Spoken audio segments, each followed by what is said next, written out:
This video provides an introduction to the SQL query language. SQL, like the relational model, has been around for decades and supports a many billion-dollar market. The first thing you might be wondering is how you pronounce it. Is it SQL or is it SQL?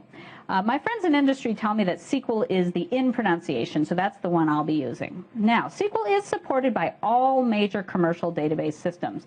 It has been around a long time, and it is a standardized language. The standard started out relatively simple, but over the decades, it's really ballooned. There are currently thousands of pages in the SQL standard, but the essence of the language, which is what we'll be learning in these videos, is still relatively simple.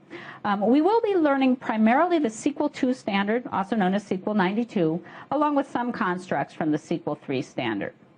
When SQL is used, it can be used in a database system interactively through a graphical user interface or a prompt, so you type SQL queries or commands and you get results back, or SQL can be embedded in programs. So the most common use is to embed SQL in programs, but for the demos in our videos, naturally we'll be submitting queries through a GUI interface.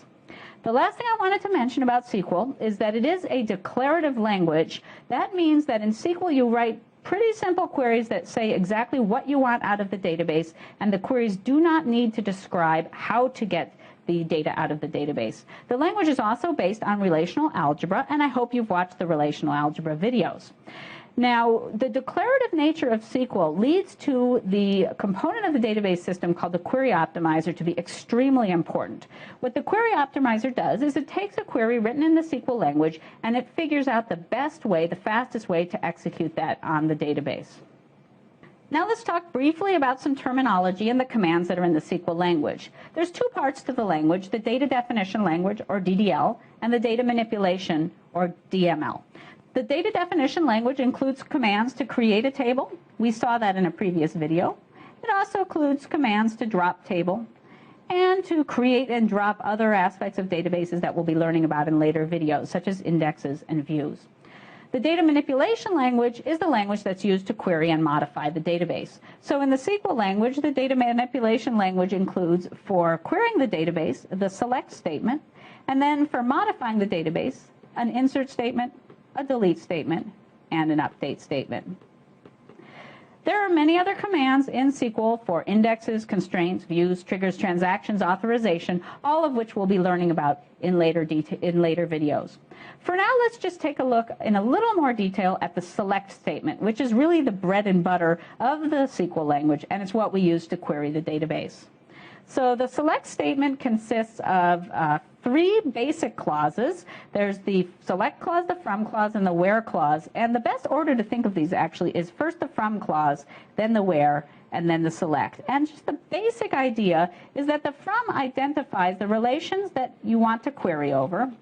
The condition is used to combine the relations and to filter the relations. And finally, the select tells you what to return. Now, if you're familiar with relational algebra, this expression here, the SQL query, is equivalent to the relational algebra expression that you project the set of attributes A1 through AN, and then you select, and by the way, it's different from this select here. In fact, this selection corresponds to the where. You select the condition on the cross product of the relations that are listed in the from clause. So that's the equivalent in relational algebra.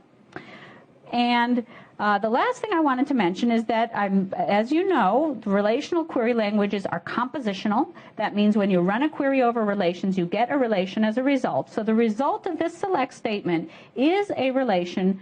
It doesn't have a name, but the schema of that relation is the set of attributes that are returned. We'll learn much more about the select statement in future videos.